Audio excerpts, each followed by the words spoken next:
संगत जी, आपका हमारे चैनल में स्वागत है।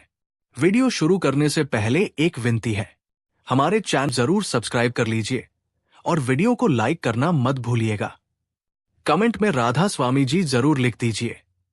संगत जी, आज हम आपको बताएंगे कि बाबा जी की असल में दया क्या है। अक्सर हम दया को दुनियावी चीजों से जोड़कर देख लेते हैं, क्योंकि हमारी सोच बहुत छोटी है। लेकिन आज आप इस साखी में जो सुनेंगे वो सच में आपको हैरान कर देगा। ये एकदम सच्ची घटना किसी सत्संगी ने एक बार सेवा के दौरान आसपास के सेवादारों को सुनाई थी, जो अब आप सब भी सुनने जा रहे हैं। संगत जी, आपसे मेरी विनती है कि कमेंट में एक प्यार भरा राधा स्वामी लिखकर ही वीडियो में आगे बढ़े। संगत जी, उस सेवादार बहन ने दूसरे सेवादार को बताया कि उसके परिवार में एक बेटी की शादी हुई थी। वो बेटी दिल से बाबा जी को मानने वाली थी। उनके प्रति उसका प्रेम अटूट था। उसके लिए सत्संग, सेवा और नाम की महिमा ही जीवन का आधार थी। हालांकि जिस घर में उसकी शादी हुई वहां के लोग इस मार्ग से जुड़े हुए नहीं थे, फिर भी उन्होंने कभी उसे रोका नहीं, ना ही उसके विश्वास पर कोई आपत्ति जताई। वो नियमित रूप से सत्संग में जाती, सेवा में भाग लेती और जहां भी अवसर मिलता बाबा जी की हजूरी में बैठकर मन को शांति देती। संगत जी, ससुराल वालों को इससे कोई परेशानी नहीं थी। घर में सब कुछ सामान्य और शांतिपूर्ण ढंग से चल रहा था। समय भी यूं ही बीतता जा रहा था और वो बहन अपने विश्वास और परिवार दोनों के बीच संतुलन बनाकर बहुत संतुष्ट थी। कुछ समय बाद परमात्मा की कृपा से उसके आंगन में एक पुत्र ने जन्म लिया। पूरे घर में खुशियों की लहर दौड़ गई। हर तरफ बधाइयां दी जाने लगी। सभी के चेहरे पर मुस्कान थी। घर में उत्सव जैसा माहौल था। लेकिन ये खुशी ज्यादा दिनों तक वैसी नहीं रह सकी। धीरे धीरे सबने महसूस किया कि बच्चा अपनी आंखें नहीं खोल रहा है। शुरू में सबने सोचा कि शायद नवजात होने के कारण ऐसा हो, लेकिन समय बीतता गया और कई दिन बीत गए, लेकिन स्थिति वैसी ही रही। तब परिवार चिंतित हो उठा। वो बच्चे को डॉक्टर के पास ले गए। बार बार जांचें करवाई गई, हर संभव टेस्ट कराया गया। परिवार के लोगों के मन में एक ही सवाल था, आखिर हमारा बच्चा आंखें क्यों नहीं खोल रहा। जांचों के बाद डॉक्टरों ने जो कहा वो सुनकर जैसे सबकी दुनिया थम सी गई। डॉक्टरों ने गंभीर स्वर में बताया कि ये बच्चा जन्म से ही दृष्टिहीन है, वो कभी देख नहीं पाएगा। अब ये सुनते ही घर पर ऐसा सन्नाटा छा गया जैसे खुशियों की जगह गहरा दुख उतर आया। सबकी आंखें भर आई जब उस बहन को यह सच्चाई पता चली कि उसका बेटा जन्म से अंधा है, तो उसका दिल टूट गया। वो फूट फूट कर रोने लगी। उसकी ममता तड़प उठी। एक मां के लिए इससे बड़ा आघात और क्या हो सकता है। लेकिन अपने आंसुओं के बीच भी उसने अपने गुरु पर विश्वास नहीं छोड़ा। उसने अंदर ही अंदर बाबा जी से अरदास की, बाबा जी, शायद ये मेरे या मेरे बच्चे के पिछले कर्मों का हिसाब है। मैं आपकी रजा में राजी हूं। समय बीतता गया। बच्चा 1 वर्ष का हो गया जी, लेकिन उसकी आंखों में रोशनी नहीं आई। वो दुनिया की कोई भी सूरत नहीं देख पा रहा था। एक दिन वो बहन हिम्मत जुटाकर अपने घर वालों से कहने लगी कि मेरा दिल बहुत व्याकुल हो रहा है, मुझे डेरे जाना है। इस बार मैं अपने बेटे को भी साथ ले जाऊंगी। मैं चाहती हूं कि उसे भी अपने गुरु के दर्शन करवाऊं। अब घर वालों ने उसकी बात सुनकर कहा, तुम कैसी बात कर रही हो? ये बच्चा देख ही नहीं सकता, इसे क्या दर्शन करवाओगी? अब ये तो जन्म से ही अंधा है। उन शब्दों ने जैसे उस बहन के हृदय को चीर दिया हो। वो रो पड़ी, आंखों से आंसू बहने लगे। वो बहन कांपती आवाज में कहने लगी कि ऐसी कठोर बातें क्यों कहते हो? अगर मेरा बेटा नहीं देख सकता तो क्या हुआ? मेरा गुरु तो देख सकता है ना। उन्हें तो पता है कि मेरे घर बेटा आया है। मेरा बच्चा बाबा जी के सामने जाएगा और बाबा जी की दृष्टि उस पर पड़ेगी। मेरे लिए वो बहुत बड़ी बात है। संगत जी, उसने आगे कहा, मुझे पूरा विश्वास है एक दिन मेरे बच्चे की आंखों में रोशनी जरूर आएगी। बस आप लोग मुझे डेरे जाने से मत रोकिए। आपने आज तक कभी मना नहीं किया, अब भी मत कीजिए। अब परिवार वालों ने कहा, हमें तुम्हारे जाने से कोई आपत्ति नहीं है। तुम जाओ, लेकिन हमारी खुशी तो तभी होगी जब इस बच्चे की आंखें सच में ठीक हो जाएगी, सच में ये देख पाएगा। इसके बाद वो बहन हर भंडारे पर कभी 2 महीने बाद, कभी 3 महीने बाद, कभी 6 महीने बाद अपने बेटे को गोद में उठाकर बस में बैठ जाती और डेरे ले जाती। उसने एक बार भी बाबा जी के सामने ये अरदास नहीं की थी कि उसके बेटे की आंखें ठीक कर दो। उसकी अरदास हर बार एक ही होती थी कि बाबा जी जैसी आपकी मर्जी, मुझे वो मंजूर। लेकिन समय बीतता गया और कोई बदलाव नहीं आया। संगत जी, अब समाज के लोग तरह तरह की बातें करने लगे। कोई ताना मारता, जिस गुरु के पास तुम जाती हो उसने तुम्हें क्या दिया।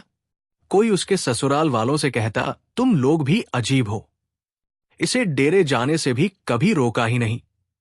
अब तुम लोग किसी और बच्चे के बारे में सोचो।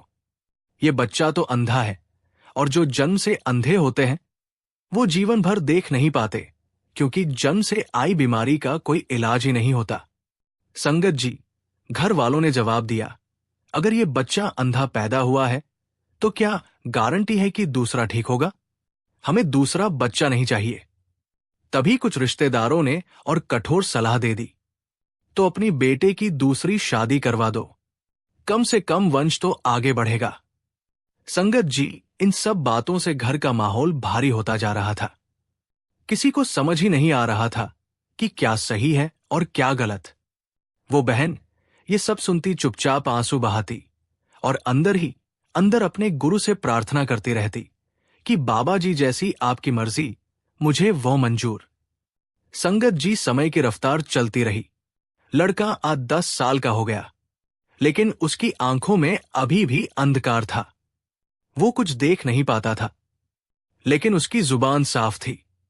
वो बहुत अच्छी तरह से बोलता था। उसका दिमाग बेहद तेज था। समझदारी में वह किसी से कम नहीं था। अक्सर वो भी बाबा जी की बातें करता, और एक दिन उसने अपनी मां से मासूमियत से कहा कि मां, जिस दिन मेरी आंखें ठीक हो जाएंगी ना, मैं भी बाबा जी के दर्शन करने जरूर जाऊंगा, जिन्हें आप इतना मानते हो। संगत जी, उसकी ये बात सुनकर मां का कलेजा भर आता, उसकी आंखें नम हो जाती। लेकिन जब इतने साल बीत गए और बच्चे की हालात में कोई परिवर्तन नहीं आया, तो परिवार वालों का धैर्य जवाब देने लगा। लेकिन उस बहन को पूरा विश्वास था कि एक दिन उसका बच्चा इस दुनिया को जरूर देखेगा। एक दिन ससुराल वालों ने रिश्तेदारों की बातों में आकर एक फैसला लिया और उस बहन को साफ शब्दों में कह दिया कि अब हम तुम्हें यहां नहीं रख सकते। तुम उसी गुरु के पास चली जाओ जिनकी तुम हर समय महिमा करती रहती हो, हर समय गुणगान करती रहती हो। तुम कहती थी कि मेरे बेटे की आंखें आएंगी, लेकिन इतने साल हो गए, कुछ भी नहीं हुआ। आखिर में घर वालों ने कठोर शब्दों में कह दिया कि जब तुम्हारे बेटे की आंखें सच में ठीक हो जाए, तब इस घर में लौट आना। उससे पहले यहां तुम्हारे लिए कोई जगह नहीं है। और एक दिन सचमुच उसे घर से निकाल दिया। दरवाजे के बाहर खड़ी वो बहन फूट फूट कर रो रही थी। उसके पास अब ना कोई सहारा था, ना कोई ठिकाना था। आगे भी अंधेरा, पीछे भी अंधेरा। उसका बेटा देख नहीं सकता था, और अब उसके अपने भी साथ नहीं थे। वो बार बार सोचती, अब मैं कहां जाऊं, क्या करूं? आखिरकार उसके कदम डेरी की ओर उठ गए। डेरे पहुंचकर उसने सत्संग सुना। सत्संग के बाद वो सेवादारों के पास गई और हाथ जोड़कर विनती करने लगी कि मुझे बस एक बार बाबा जी से मिलवा दीजिए, मुझे उनसे थोड़ी सी बात करनी। सेवादारों ने आश्चर्य से उसकी ओर देखा और कहने लगे कि बीवी, तुम कैसी बात कर रही हो? बाबा जी से यूं ही थोड़ी ना मिला जाता है, और क्यों मिलना है तुम्हें? संगत जी, वो बीवी कामती आवाज में कहने लगी कि मेरे बेटे को 10 साल हो गए, वो जन्म से अंधे हैं। मैं बस इसी बारे में बात करना चाहती हूं, बस एक बार मिलवा दीजिए। सेवादारों ने समझाने की कोशिश की, बीवी, अगर बच्चा जन्म से ही अंधा है तो उसकी आंखें कहां से आ जाएगी? अगर बीच में कोई तकलीफ होती तो इलाज करवाया जा सकता था, लेकिन जब आंखें ही नहीं तो क्या किया जा सकता है? अब ये सुनकर वो फिर से रो पड़ी। जी, मुझे कुछ नहीं पता। अब बस एक बार मुझे बाबा जी के सामने ले चली, लेकिन सेवादारों ने इन अनुमति न होने की बात कहकर मना कर दी। सेवादारों ने कहा कि हमें माफ कर दो बेटी, ये संभव नहीं है। अगर किसी और तरह की सेवा चाहिए तो बताओ। वो जानती थी कि बाबा जी की कोठी कहाँ है। अपने बेटे का हाथ पकड़कर वो सीधी कोठी के सामने जाकर बैठ गई।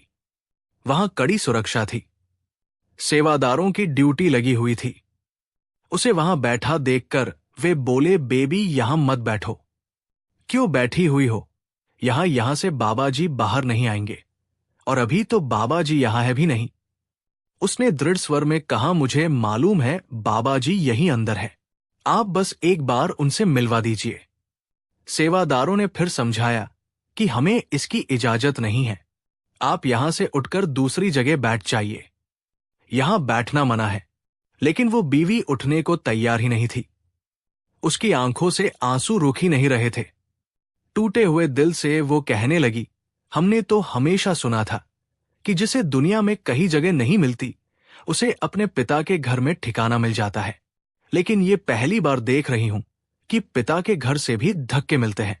आप लोग मुझे अपने ही पिता के घर से दूर कर रहे हो। अगर बाबा जी को एक बार ये सब पता चल गया ना तो फिर देखना वो कितने नाराज होंगे तुमसे। एक बार सेवादार ने उसे फिर समझाने की कोशिश की कि बेटी आखिर परेशानी क्या है, खुलकर बताओ। तो वो टूट चुकी थी। रोते हुए कहने लगी, अगर मेरे जीवन में कोई दुख ना होता तो क्या मैं आज यहां आकर यूं दरवाजे पर बैठती? मेरे अपने घर वालों ने मुझे धक्के देकर निकाल दिया, सिर्फ इसीलिए कि मेरा बेटा अंधा है, वो देख नहीं सकता। मैं यहां सिर्फ और सिर्फ अपने गुरु से एक बात पूछने आई हूं, क्या मेरा बेटा कभी देख पाएगा या नहीं? अगर मेरे गुरु ने कह दिया कि वो कभी नहीं देख सकता तो उनकी बात मेरे सिर आंखों पर मैं स्वीकार कर लूंगी, लेकिन मेरा परिवार इस राह को नहीं मानता। अगर मेरे बेटे की आंखों में रोशनी आ जाए तो शायद उन्हें भी विश्वास हो जाएगा। सेवादार ने उसकी पूरी बात ध्यान से सुनी थी। उसका दिल भी पिघल गया। उसने कहा, बेटी तुम्हारा दुख सच में बहुत भारी है, मैं अंदर जाकर बाबा जी से बात करता हूं। वो अंदर गया। अंदर जाकर उसने जो दृश्य देखा वो उसे देखकर और भी हैरान रह गया। बाबा जी अपने ऊपर ओढ़ी हुई लोई यानी शॉल को कभी सिर तक खींच लेते, कभी नीचे उतार देते, फिर दोबारा ओढ़ते, फिर नीचे कर देते। ऐसा उन्होंने लगातार 3 बार किया। अब सेवादार घबरा गया। उसने सोचा शायद लोई में कोई दिक्कत है। वो तुरंत आगे बढ़कर कहने लगा कि बाबा जी कोई परेशानी है क्या? आप बार बार लोई को क्यों उतार रहे हो? बाबा जी मुस्कुराए और कहने लगे, ये बात तो नहीं समझ पाएगा, ये तो बस वही जानता है, उसी को मालूम है। अब सेवादार और उलझ गया। किसको मालूम है बाबा जी? आप ऐसा क्यों कह रहे हो? क्यों कर रहे हो? अगर कोई दिक्कत है तो बताइए। संगत जी, बाबा जी शांत स्वर में कहने लगे, ऐसी कोई बात नहीं है, मैं अपने गुरु से बात कर रहा था। सेवादार ने फिर आग्रह किया, मुझे भी तो समझाइए कि आपने ऐसा किया क्यों? कौन सी बात है? बाबा जी हल्के से मुस्कुराए और कहने लगे कि तू मेरा सबसे प्यारा लेकिन बड़ा जिद्दी सेवादार है, तू मानेगा नहीं। सेवादार कहने लगा, नहीं बाबा जी, आज तो मैं जानकर ही रहूंगा। आपने 3 बार ऐसा किया है, इसकी कोई तो रमजस होगी, कोई तो राज होगा। अगर कोई परेशानी है तो वो भी बताइए। मैं यही बैठूंगा जब तक आप मुझे जवाब नहीं दोगे। बाबा जी कहने लगे, वहां एक बीवी बाहर बैठी है, उसे भी जवाब चाहिए, और अब तू बैठ गया है, तुझे भी जवाब चाहिए। बताओ मैं किस किस को जवाब दूं? अब संगत जी, सेवादार चौंक गया। आपको कैसे पता कि बाहर कोई बीवी बैठी है? बाबा जी बस मुस्कुराते रहे और कहने लगे, मैंने तुझे कहा था ना, तो नहीं समझेगा। लेकिन सेवादार पीछे हटने को तैयार ही नहीं था। जी बाबा जी, कृपा करके साफ साफ बताइए बात क्या है? तब बाबा जी गंभीर स्वर में कहने लगे, बाहर जो बीवी बैठी है ना, उसका बेटा जन्म से अंधा है। बाबा जी ने शांत स्वर में आगे बताया, जब मैंने काल से बात की तो उसने साफ कह दिया कि ये बच्चा 3 जन्मों तक अंधा रहेगा।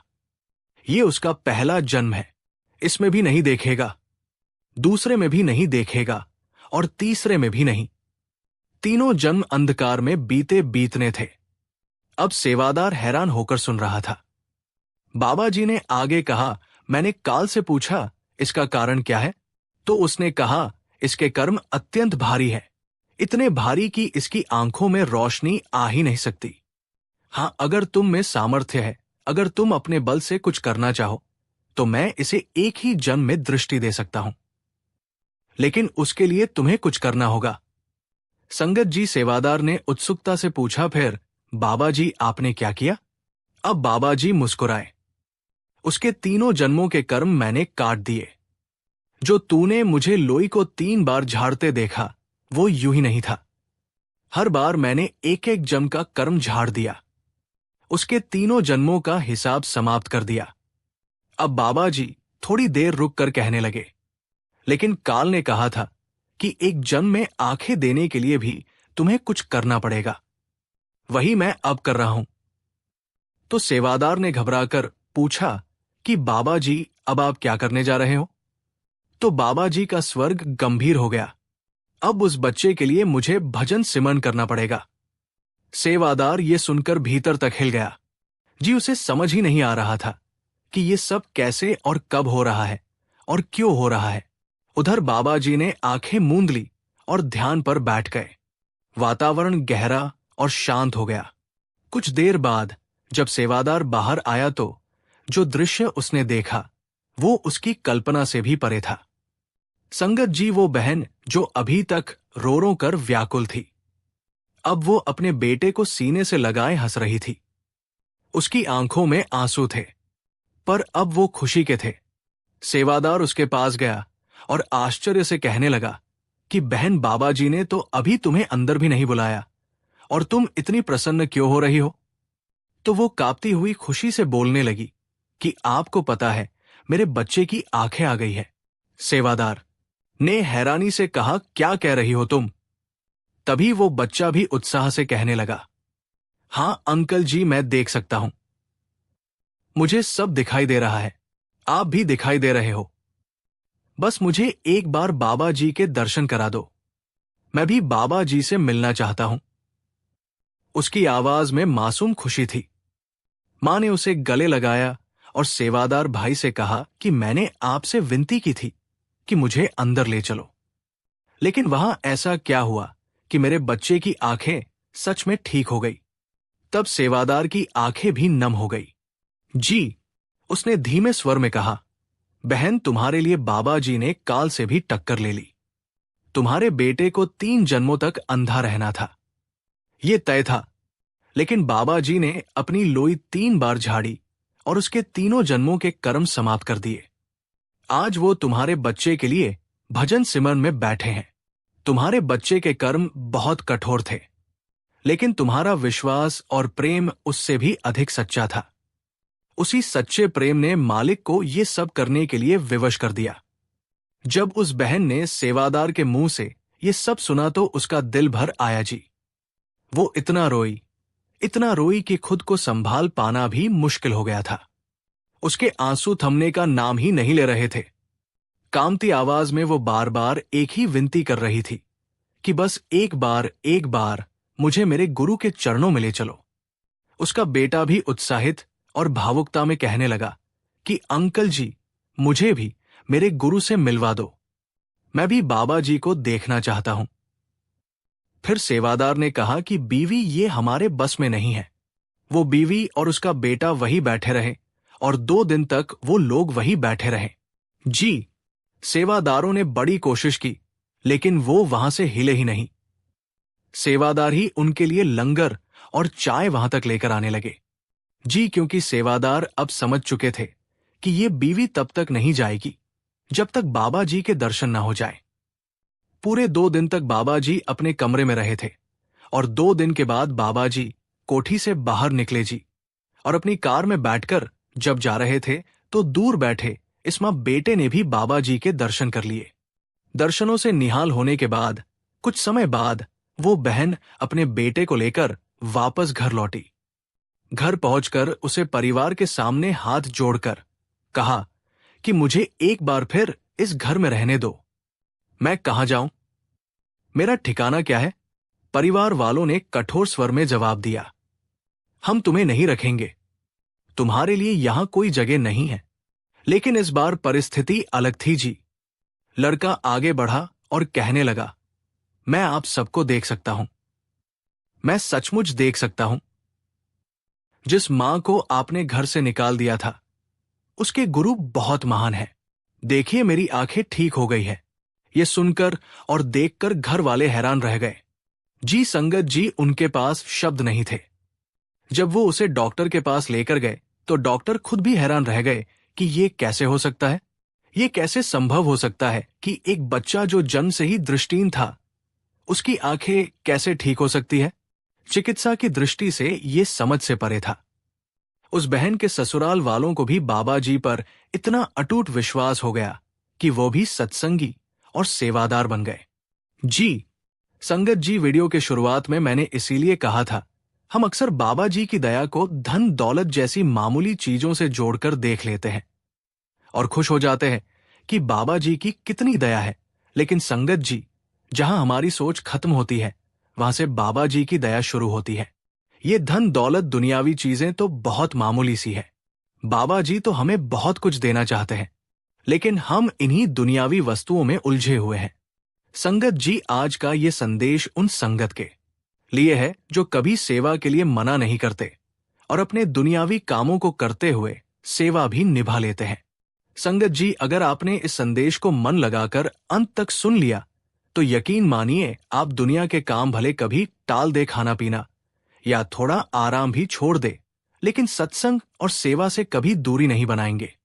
संगत जी, ये घटना इतनी प्रेरणादायक है कि आपके भीतर नई ऊर्जा, नई लगन और नई श्रद्धा जगा देगी। आपका दृष्टिकोण बदल जाएगा और शायद जीवन की दिशा भी बदल जाएगी। हाथ जोड़कर आपसे विनती है जी कि इसे अंत तक जरूर सुनिए। संगत जी, ये बात उस समय की है जब बाबा जी ने गद्दी संभाली ही थी। शुरुआत के दिनों में जब उन्होंने अलग अलग स्थानों पर सत्संग फरमाने शुरू किए तो वो संगत पर बड़ी बारीकी से ध्यान दिया करते थे। इन्हीं सत्संगों के दौरान बाबा जी की नजर बार बार एक बुजुर्ग सज्जन पर पड़ती थी। अब वो बुजुर्ग अंकल जी हर सत्संग में सबसे आगे की पंक्ति में बड़ी श्रद्धा और एकाग्रता के साथ बैठे दिखाई देते थे। चाहे सत्संग देश के किसी भी शहर, किसी भी कोने में हो, उनकी उपस्थिति वहां निश्चित ही होती थी। मानो उनके लिए दूरी, मौसम या परिस्थिति का कोई अर्थ ही ना हो। जहां भी सत्संग वहां वे अवश्य सिर्फ सत्संग में ही नहीं, जब भी बाबा जी सेवादारों को दर्शन देने के लिए आते तब भी वही बुजुर्ग हमेशा सेवा करने वालों की कतार में विनम्रता से बैठे मिलते। संगत जी, उनके चेहरे पर संतोष, आंखों में श्रद्धा और मन में अपार प्रेम झलकता था। बाबा जी ने उन्हें कई शहरों में अलग अलग सत्संगों में देखा था। एक दिन सत्संग समाप्त होने के बाद बाबा जी ने अपनी एक सेवादार को इशारे से बुलाया और धीमे स्वर में कहा कि उन बुजुर्ग को अंदर कोठी में लेकर आओ। अब संगत जी, सत्संग के पश्चात जब बाबा जी मन से उतरकर अपनी कोठी में पहुंचे तो जिस सेवादार को ये जिम्मेदारी दी गई थी वो तुरंत उस बुजुर्ग के पास गया और वो सेवादार आदर से कहने लगा कि बाबा जी आपको बुला रहे हैं। अब जी, ये सुनते ही बुजुर्ग जी के चेहरे पर अपार खुशी छा गई, जैसे मानो वर्षों की साधना का कोई मीठा फल मिल गया हो। वो नम्रता से उठे और सेवादार के साथ बाबा जी की कोठी में पहुंच गए। जब उन्हें बाबा जी के इतने स्नीह से दर्शन करने का अवसर मिला तो उनकी आंखें भर आई। वो भीतर से धन्य महसूस कर रहे थे, जैसे जीवन सफल हो गया हो। बाबा जी ने बड़े स्नेह से उनसे पूछा, मैंने देखा है कि आप हर सत्संग में सबसे आगे बैठते हो। साल भर में जहां जहां भी सत्संग होता है आप वहां मौजूद रहते हैं। सत्संग से पहले और बाद की सेवा में भी आपकी उपस्थिति रहती है। क्या आपके घर वाले आपको बार बार आने से रोकते नहीं हैं? क्या उन्हें कोई आपत्ति नहीं होती? संगत जी बुजुर्ग ने विनम्रता से सिर झुकाया और बड़ी ही सरलता से उत्तर दिया। कहने लगा, बाबा जी, मेरे घर में मेरी पत्नी है। मेरी दोनों बेटियों की शादी कई वर्ष पहले हो चुकी है। अब घर में हम दोनों ही हैं और मेरी पत्नी तो खुद मुझे हर बार सत्संग पर जाने के लिए प्रेरित करती।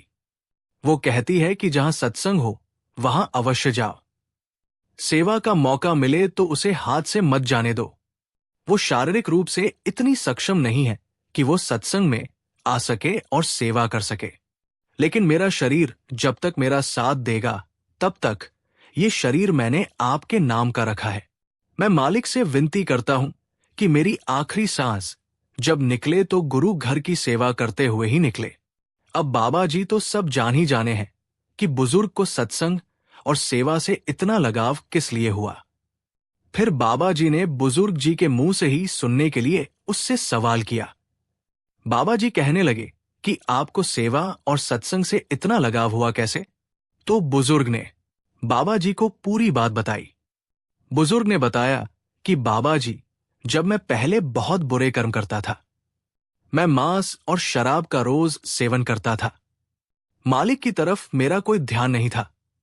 जब मेरी उम्र 60 साल की हुई तो एक बार मुझे शरीर में दिक्कत हुई और जब मैंने डॉक्टर से चेकअप करवाया तो मेरे पेट में एक रसोली बन गई थी। अब मेरे पेट में बहुत तेज दर्द रहने लगा था, जिसका ऑपरेशन करवाना बड़ा ही जरूरी था। डॉक्टर ने कहा था कि अगर ऑपरेशन ना हुआ तो रसोली अंदर फट सकती है और आपकी जान भी जा सकती। डॉक्टर ने मुझे कहा कि आप घर वालों से सलाह कर लीजिए और हमसे ऑपरेशन की तारीख लेकर ऑपरेशन करवा लीजिए। अब यह सुनकर मैं डर गया बाबा जी, और मैंने अपनी पत्नी से सारी बात की। मेरी पत्नी भी घबरा गई। उन दिनों में मेरा एक जिगरी दोस्त हुआ करता था जो अब चूल्हा छोड़ चुका है। वो एक सत्संगी था और उसने हजूर महाराज जी से नामदान लिया हुआ था। मैंने सारी बात उसको बताई तो उसने कहा कि तू इसमें परेशान होने वाली क्या बात है, हम तेरा ऑपरेशन करवा लेते हैं। तो मैंने कहा कि इस तरह के ऑपरेशन में ऑपरेशन के दौरान कुछ भी हो सकता है। तो मेरे सत्संगी दोस्त ने कहा कि अगर ऑपरेशन नहीं करवाया तो फिर तो पक्का तेरी जान चली जानी है, इसीलिए ऑपरेशन करवा लेने में ही भलाई है। अब उसी दिन शाम को मेरा एक करीबी दोस्त डेरे जाने की तैयारी कर रहा था। जाते जाते उसने मुझसे कहा कि देख, तू एक काम कर, डॉक्टर से बात कर और पूछ कि ऑपरेशन की तारीख कब दे सकते हो। अगर 2 दिन बाद की डेट मिल जाए तो तू भी मेरे साथ डेली चल। उसकी बात सुनकर मैंने उसी दिन डॉक्टर से संपर्क किया। दिल में हल्की सी उम्मीद थी पर साथ में डर भी। लेकिन बाबा जी, आपकी ऐसी असीम कृपा हुई कि डॉक्टर ने मुझे 3 दिन बाद की तारीख दे दी। आज जब पीछे मुड़कर देखता हूं तो समझ आता है कि वो 3 दिन डॉक्टर ने नहीं दिए थे, वो 3 दिन तो आपने दिए थे, क्योंकि उन तीनों दिनों में मेरे जीवन में जो होने वाला था वो किसी साधारण घटना से कम नहीं था। वो तो एक बहुत बड़ा चमत्कार था। मैंने तुरंत अपने दोस्त को बताया कि ऑपरेशन 3 दिन बाद तय हुआ है। वो मुस्कुराकर कहने लगा, तो फिर देर किस बात की, अपना बैग पैक कर और मेरे साथ चल। मैं उस समय कोई सत्संगी नहीं था। मेरी दिनचर्या बिल्कुल अलग थी। रोज शराब पीना, मांस खाना, यही सब चलता रहता था। मैंने उससे झिझकते हुए कहा कि भाई, मैं डेरे जाने के योग्य नहीं हूं। तू तो जानता है मैं कैसे जिंदगी जीता हूं। अब उसने बड़े प्रेम से समझाया मुझे। उसने कहा, अगर आज पहली बार तुझे डेरे जाने का अवसर मिला है ना, तो ज्यादा मत सोच, बस चल पड़। वहां जाने से कोई छोटा बड़ा नहीं होता, बल्कि बदल जाता है। अब उसकी बातों में मुझे सच्चाई दिखी थी बाबा जी। उसके बार बार कहने पर आखिरकार मैं उसके साथ चल पड़ा। वो मेरे जीवन का पहला अवसर था जब मैंने डेरे की चौखट पर कदम रखा, और शायद वही पल था जिसने मेरी दिशा बदल दी बाबा जी, क्योंकि उसके बाद मैं जैसे डेरे का ही होकर रह गया। मैंने पहली बार आपका सत्संग सुना, शब्द सीधे दिल में उतरते चले गए। जब मैंने अपने दोस्त को सेवा करते देखा तो मेरे भीतर भी कुछ जागा। मैंने भी थोड़ी देर के लिए सेवा में हाथ बटा दिया। उस छोटी सी सेवा ने मेरे मन में अजीब सी शांति भर दी। 2 दिन बाद हम दोनों वापस घर लौट आए। बाबा जी तीसरे दिन तय समय पर मैं अपने दोस्त और अपनी पत्नी के साथ अस्पताल पहुंचा। उस दिन मेरा बड़ा ऑपरेशन होना था। दिल में घबराहट थी। मन तरह तरह के विचारों से भरा हुआ था। ऑपरेशन से पहले डॉक्टरों ने फिर से मेरी पूरी जांच की। उन्होंने कहा कि दोबारा स्कैन कराना पड़ेगा। मुझे एक लैब में भेजा गया। कुछ समय बाद लैब वालों ने रिपोर्ट मेरे हाथ में थमा दी। बाबा जी, मैंने वो रिपोर्ट डॉक्टर को जाकर दिखा दी। अब रिपोर्ट देखते ही डॉक्टर का चेहरा बदल गया। बाबा जी, उन्होंने आश्चर्य से मेरी ओर देखा और कहा कि आप हमसे मजाक तो नहीं कर रहे हो। मैं हक्का बक्का रह गया। मुझे समझ ही नहीं आया कि वो ऐसा कह क्यों रहे हैं। डॉक्टर फिर बोले, अगर आपने पहले कहीं और से ऑपरेशन करवा लिया है तो फिर दोबारा यहां ऑपरेशन करवाने क्यों आए हो? बाबा जी, उनकी बात सुनकर मेरे पैरों तले जमीन खिसक गई। जी, क्योंकि मैं जानता था मैंने कहीं कोई ऑपरेशन नहीं करवाया और वहीं से शुरू हुआ वो चमत्कार जिसकी कल्पना मैंने कभी नहीं की थी। डॉक्टर की बात सुनकर मैं बिल्कुल हैरान रह गया। मैं शॉक में था। मुझे लगा शायद मैंने कुछ गलत सुन लिया। मैंने तुरंत डॉक्टर से कहा, आप कैसी बात कर रहे हो? मैंने कोई ऑपरेशन नहीं करवाया। डॉक्टर ने बिना कुछ बोले मुझे अपने कंप्यूटर के पास बुलाया और स्कैन की रिपोर्ट स्क्रीन पर खोलकर दिखाने लगी। अब बाबा जी, उन्होंने सका स्क्रीन की ओर इशारा करते हुए कहा कि देखिए, 3 दिन पहले आपके पेट में जो बड़ी रसोली थी वो अब बिल्कुल भी दिखाई नहीं दे रही। वो पूरी तरह से गायब है। इसका सीधा मतलब यही है, ना कि वो निकाली जा चुकी है। बाबा जी, मेरे होश उड़ गए। मैंने उसी समय अपनी कमीज ऊपर उठाई और अपना पेट दिखाते हुए कहा कि डॉक्टर साहब, अगर मेरा ऑपरेशन हुआ होता तो क्या यहां कोई टांके का निशान नहीं होता? जरा ध्यान से देखिए आप। क्या आपको कोई चीरा दिखाई दे रहा है? डॉक्टर ने बड़ी गंभीरता से देखा। उनके चेहरे के भाव ही बदल गए। आंखें मानो फैल सी गई हो। उन्हें समझ ही नहीं आ रहा था कि ये कैसे संभव है। ये हुआ तो हुआ कैसे? उन्हें शक हुआ कि शायद लैब से रिपोर्ट बदल गई हो। उन्होंने तुरंत लैब में फोन किया। उधर से जवाब आया कि रिपोर्ट बिल्कुल सही है। किसी भी प्रकार की कोई गलती नहीं हुई है। अब डॉक्टर की उलझन और बढ़ गई।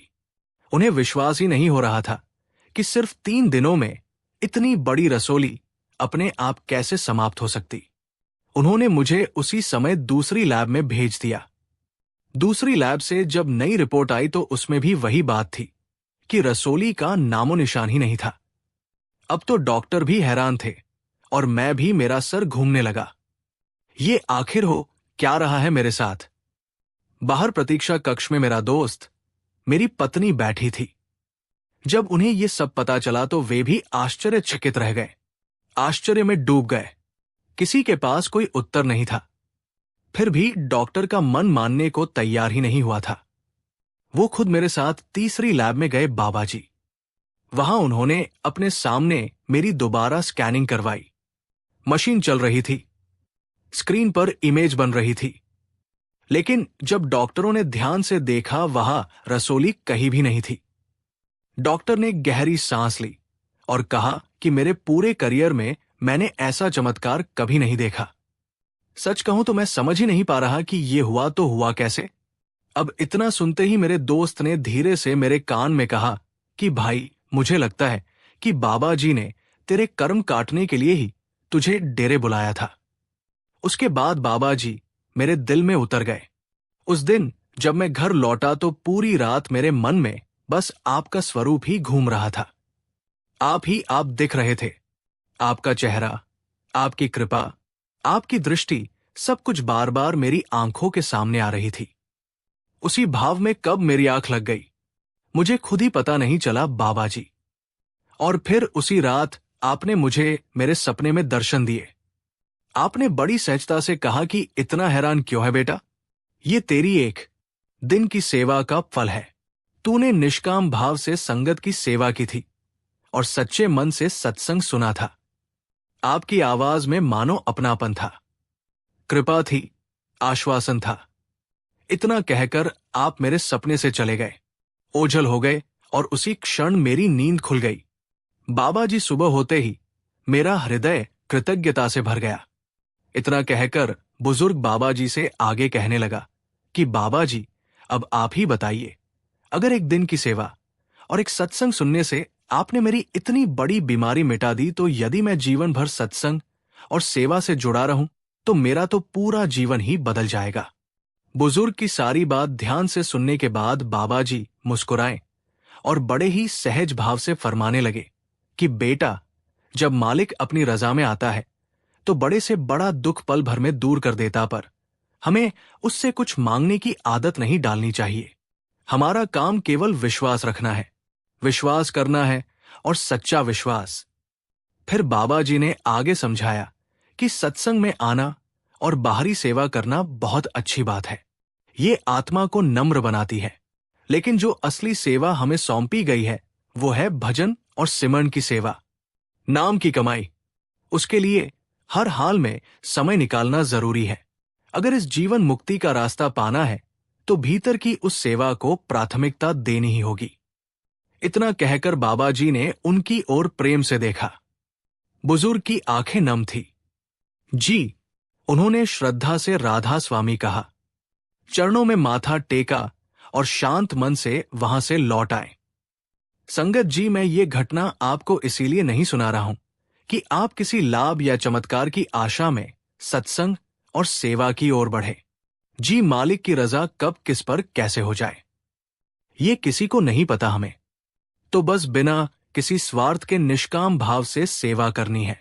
मन में जरा सी भी चाह रखकर ना तो सत्संग में जाना है और ना ही सेवा करनी है, क्योंकि जब हम बदले में कुछ पाने की भावना से जाते हैं ना तो वो सच्ची सेवा नहीं रह जाती।